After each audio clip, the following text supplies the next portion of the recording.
चाहे एसआईटी कह रही है, चाहे पुलिस कह रही है कि हमारे कोई भी सूचना चाहे सोशल मीडिया के माध्यम से आवे, कोई प्राइवेट आदमी देवे, कोई दूसरा देवे, तो उसको हम सूचना मान रहे हैं, उसको वेरीफाई कर रहे हैं। मेरा पुलिस से एसआईटी से निवेदन है कि ये चाकू की जो घटना घटी है, इसकी अगर बारीकी से जांच हो तो ये लिंक मिल सकता है। कल मेरा और अच्छे बुद्धिजीवियों का, एक्सपर्ट लोगों का, पुलिस रिटायर्ड लोगों का ये अनुभव है। और ये कोई चाकू कोई हड़के में नहीं चला है। इस चाकू से इस हत्या कातिले का बहुत गहरा संबंध हो सकता है।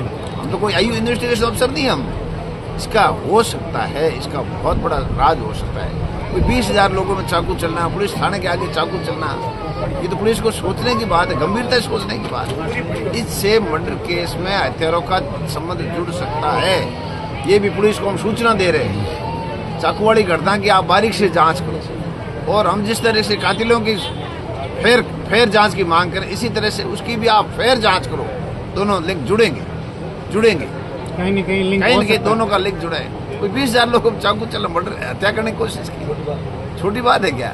हमने शांतिपूर्वक धरना कराया, हमने सहयोग करके लीड करके एफआईआर आ गई। इसका कारण है, इसका राजनीतिक कारण सीधा है। राजनीतिक आकाओं के इशारे पे हुआ है, सोच समझ के हुआ है, 24 घंटे के बाद में हुआ है। नाम ही सोच समझ के लिखा गया है, लोगों को टारगेट सोच समझ के किया गया। और तीसरी मेरे पास इनपुट आ रहे हैं, सूत्र आ रहे हैं कि मेरे पे हमला होने वाला है। तो अदृश्य हमारे पास सूत्र आ रहे हैं, मेरे पे हमला होने वाला है। मेरा कवच तो मेरी जनता है, छत्तीस कौम की जनता मेरी कवच है। ये जनता का मेरे ऊपर आशीर्वाद है, मेरे ये बाड़ी बांका नहीं होने देगी। लेकिन अदृश्य ताकतें तो घूम रही है, अदृश्य ताकतें परिक्रमा कर रही है। वो पुलिस के पकड़ में क्यों नहीं आ रही है? सर वो कौन है जो आपके ऊपर इस प्रकार का जो हमला है? कौन है वो तो पुलिस को जांच करना चाहिए। वो कौन है? हमारे को नाम थोड़ी बता रहे हैं। हमारे को स्पष्ट खबरें मिल रही है, सूत्र से इनपुट मिल रहे हैं, तो वो कोई नाम थोड़ी बता रहे हैं। हमारे को जो धमकी दे रहे हैं वो कोई नाम थोड़ी बता रहे हैं। आपको धमकी भी मिली है इस प्रकार की? दे रहे हैं, धमकी दे रहे हैं कि आप तीसरा हमला आपके ऊपर ही होगा। सर ये कल जो चाकू वाली घटना थी उसको लेकर फलोदी के अंदर इस घटना का पूरा खुलासा करने को लेकर ज्ञापन भी देंगे, लोग देंगे। इसका बहुत बड़ा राज है। 20,000 लोगों में चाकू चलना, थाने के आगे चाकू चलना, इतनी कोई हिम्मत हुई है तो रणनीति तहत हुआ है। 40-50 हज़ार उसकी जेब में पैसे मिलना, ये कोई सामान्य बात थोड़ी है। इससे कहीं न कहीं ये सूचना दे, ये भी एक सूचना मान ली जाए। ये इन्वेस्टिगेशन अफसर, एसआईटी प्रमुख और पुलिस को मैं कहना चाहूँगा, इसको भी एक सूचना माने। इसकी अगर बारीकी जांच के तो आपको इसमें मदद आप लेना चाहेंगे, फेयर करना चाहेंगे तो इसमें मिल सकती है आपको। धन्यवाद। उसको न्याय की मांग को कुचलने के लिए दूसरा प्रयास कल हुआ है, जैसे आप कह रहे हैं। पहले वाले प्रयास को आपको मालूम है कि 11 तारीख को 12 तारीख को बात हो, 12 तारीख को एक प्रयास पहले और हुआ था। जिस तरह कल एफआईआर हुई है, इससे पहले 12 तारीख को एक प्रयास और किया था न्याय की मांग को कुचलने के लिए। वो प्रयास था 20,000 का हमारा धरना चल रहा था, थाने के आगे चल रहा है, जैसे यही स्थान है। और 20,000 के अंदर एक मुसलमान का लड़का जो लगातार 4 साथियों के साथ 4 दिनों से हमारे धरने में आ रहा था, एक युवक आता है और पीछे से उसके चाकू घोंप देता है, जो भी अहमदाबाद में भर्ती इलाज करा रहा है, उपचाराधीन है।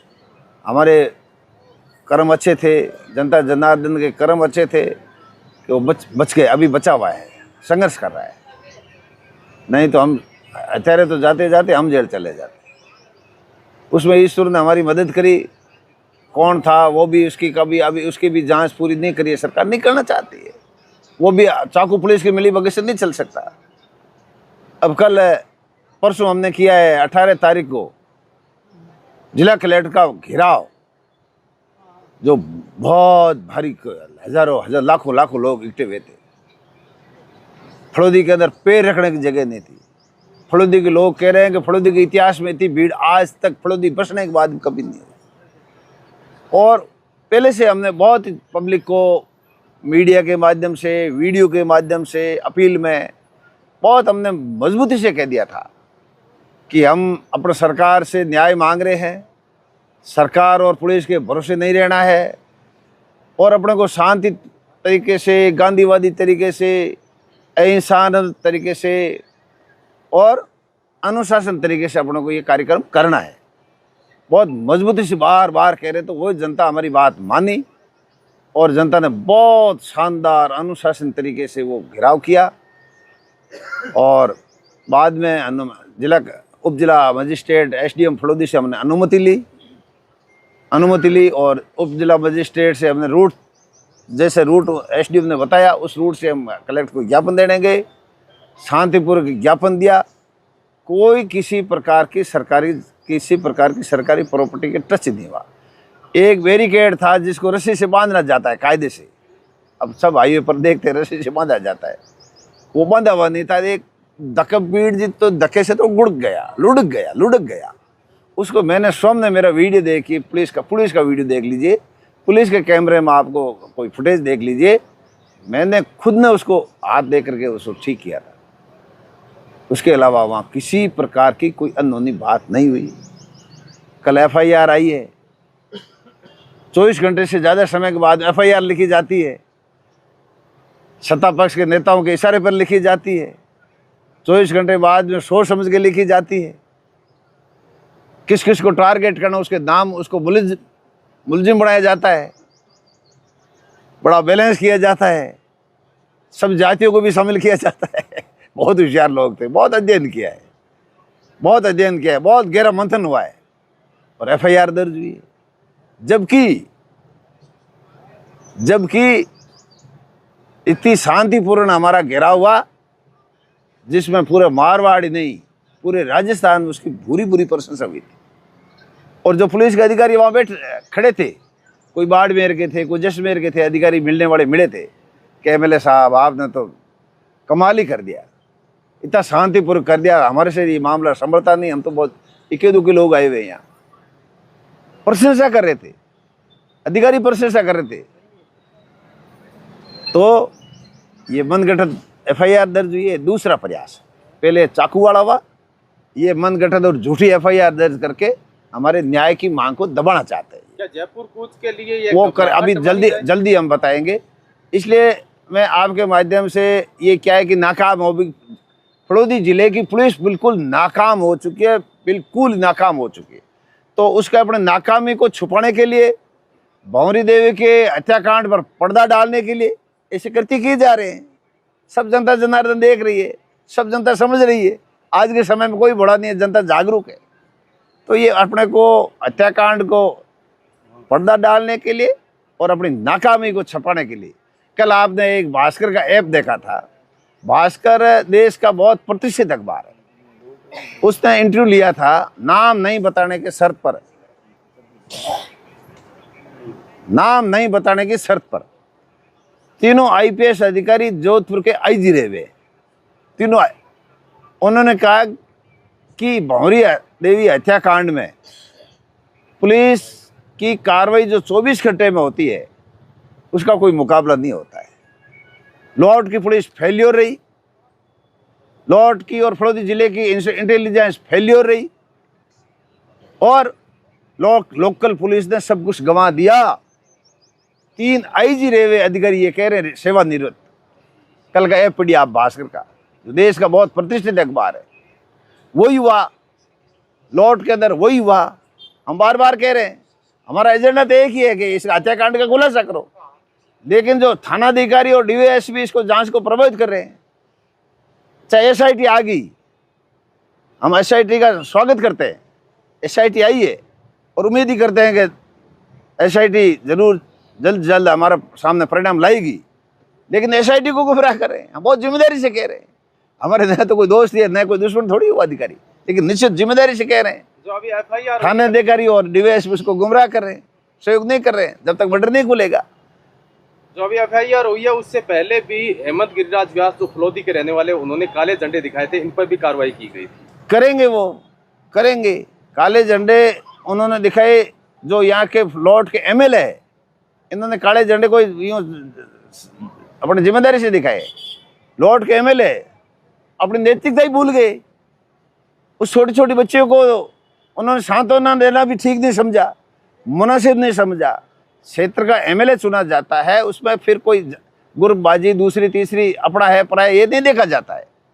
हर बात को हर राजनीति के तराजू में नहीं तोला जाता है। मानवता होती है, नैतिकता होती है, नैतिक जिम्मेदारी होती है जनप्रतिनिधि कि उसको किसको पीड़ित को राहत देवें, उसको खुलासा करना चाहिए। आगे आकर इसको हत्याकांड का खुलासा करना चाहिए। आज राजस्थान सरकार में मंत्री है, कैबिनेट मंत्री राजस्थान सरकार का अंग होता है। एक वीडियो जारी कर हेमंत व्यास ने आर्थिक सहयोग की भी बात कही थी, आज क्या वह सहयोग दिया गया है? अब अभी तो हम एक एजेंडे को लेकर बैठ रहे हैं। सेकंड बात अभी हमने इसको सोचा ही नहीं है, बाद में सोचेंगे। हम तो एक एजेंडे को लेकर बैठे हैं, इसका खुलासा हो, पर्दाफाश हो। पूरा परिवार सदमे में है, चाहे बेटी है उनके आर्थिक सहयोग की जरूरत है। भैया ने 11,000 का दिया है चेक हमारे सरपंच साहब को, वो अच्छा बात है, लेकिन इसमें हम बाद में सोचेंगे। अभी तो हम एक मांग को लेकर आज 16 दिन से बैठे हैं। 10 दिन से मेरे सहित 120 लोग भूखे बैठे, किसी ने शुद्ध हमारी ली नहीं। तो दूसरी हरकत हुई है भैया, ये दूसरा हरकत जो FIR हुई है, इस FIR से ये FIR केवल अपनी पुलिस नाकामी को छिपाने के लिए और इस हत्याकांड में पर्दा डालने के लिए FIR हुई है। इस FIR से हम कोई डरने वाले नहीं है, घबराने वाले नहीं है। कोई भी, चाहे उसमें मुलिज़मान कोई हो, किसको बना दे, उससे कोई नहीं फर्कता। आप देखिए, कोई सरकारी संपत्ति कोई नुकसान नहीं हुआ है। और क्या लिखे तो लिखे क्या, तो उसमें दूसरी बात लिखी गई है कि माँ के नाम एक पेड़ लगाया था कलेक्ट्रेट परिसर में, उसको तोड़ दिया गया।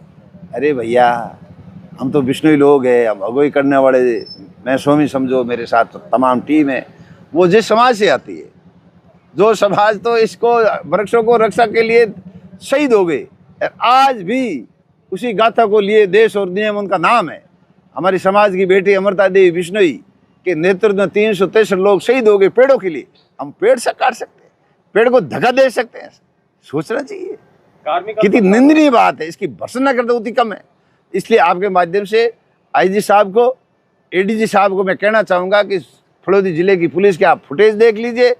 अगर फुटेज में आपको जो दोषी आपको लग रहा है, कोई हरकत करने वाला कोई लग रहा है, तो उसके खिलाफ कार्रवाई कीजिए। लेकिन जिस जन सैलाब को हमने हमारी जिम्मेदारी से शांतिपूर्वक रखा, कार्यक्रम को सफल बनाने में हमने पूरी जीत और ताकत लगाई, पूरा पसीना बहाया, पुलिस का काम हमने किया, और वही पुलिस हमारे को मुलजिम बना रही है, हमारे को ऊपर अपराधी बनाने का प्रयास करिए। हम गरीबी तरह से न्याय मांग रहे हैं। अगर हवन करते हाथ जड़े तो 2 बार जड़े। हम यहाँ डटे रहेंगे और न्याय लेकर रहेंगे। और आपके माध्यम से जनता जनार्दन से यही अपील करना चाहूँगा कि आप अधिक से अधिक संख्या में धरने में पधारें, अपन न्याय की लड़ाई लड़ते रहेंगे।